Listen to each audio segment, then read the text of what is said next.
Have you ever met someone who always expected you to be generous but never gave anything in return?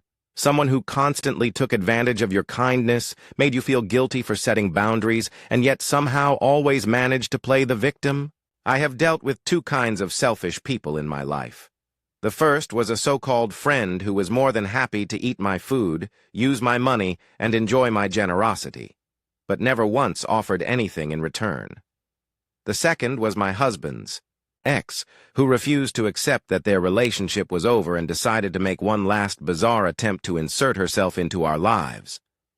For a long time, I made excuses for them. I tried to be patient, to give them the benefit of the doubt, but eventually, I realized something important.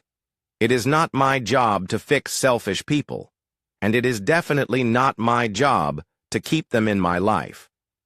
This is how I finally cut them out for good. Lisa and I had been friends since childhood. She was fun, intelligent, and easy to talk to. But she was also the stingiest person I had ever met. At first, I thought maybe she was just bad with money. But over time, I started noticing a pattern. She always had just enough money for herself, but never enough to cover her share when we were out. She had no problem eating off my plate, but never offered a bite of her own food. And somehow, she had convinced herself that my money was ours, while hers was hers alone. Lisa and I often went out to eat, and every single time, she found a way to mooch off me. She always ordered the cheapest item on the menu, a side salad, a cup of soup, or just a drink. But the moment my food arrived, she would stare at it like a starving cat. "That looks amazing. Can I have a bite?" she would ask, already reaching for my plate before I could respond. One day, I decided to turn the tables. When she asked for a bite of my meal, I asked for a bite of her salad in return. "Oh, but I'm vegetarian," she said with a frown. "You can eat anything, but I have limited options, so it's only fair that I get some of yours." In other words, she expected access to my food, but I was never allowed access to hers. I knew that if I confronted Lisa, she would play the victim. She would twist the situation, act hurt, and somehow make me feel like I was being unreasonable. So instead, I got creative. From then on, every time we went out, I only ordered meat-heavy dishes. One day, we went to a diner famous for their chili cheese fries. I ordered a huge plate with extra steak. The second I placed my order, Lisa jumped in.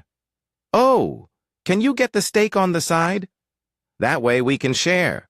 I forced a polite smile, but inside I was fuming. When the fries arrived, I immediately dumped all the steak on top and mixed it in. Lisa's face twisted in horror. "Wait!" I looked at her with mock surprise. "Oh no, did I mix it up too fast?" "Oops." She sat there, sulking, picking at her salad while I happily ate my steak-covered fries. She even tried one last guilt trip. "Man, fries would be really nice with this," I shrugged. "You should order some. They're really good." That moment was the beginning of the end. Lisa had been mooching off me for years, but I wasn't the only one she was taking advantage of.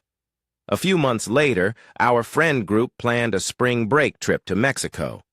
I refused to go because I knew Lisa would be there, and, as I predicted, she turned the entire trip into a nightmare. She did not pay for her share of the Airbnb, but still expected a bed. She pouted whenever the group wanted to do something she did not like, and the final straw was what we now call the Uber incident. 1. Night. Everyone went clubbing. Lisa got tired early and wanted to go home. The problem: no one else was ready to leave, and she did not want to pay for an Uber alone.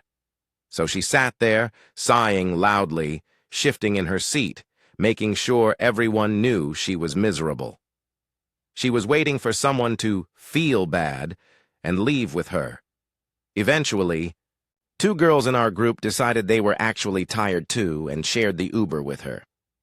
The next morning, Lisa Venmo requested them for money. One of the girls she charged was the same friend who had covered Lisa's share of the Airbnb, money Lisa still had not paid back. That was it. That was the final straw. When my friends got back, I got a message. You were right. Lisa had burned every bridge, and just like that, she was finally cut off. I thought I was done dealing with selfish people. Then, a package arrived at my house. My husband, Oliver, once had a short-lived affair with a girl named Sarah. It was painful, but we had moved past it. Oliver cut her off completely, blocked her, on everything, and for 2 years she was gone. Until one day, a package with no return address showed up at our door. Inside was a book, Stargirl. For those who do not know, Stargirl is a young adult novel about a quirky, unique girl who captivates the main character. He falls for her, but ultimately leaves her behind and regrets it forever. The book was filled with handwritten notes in the margins.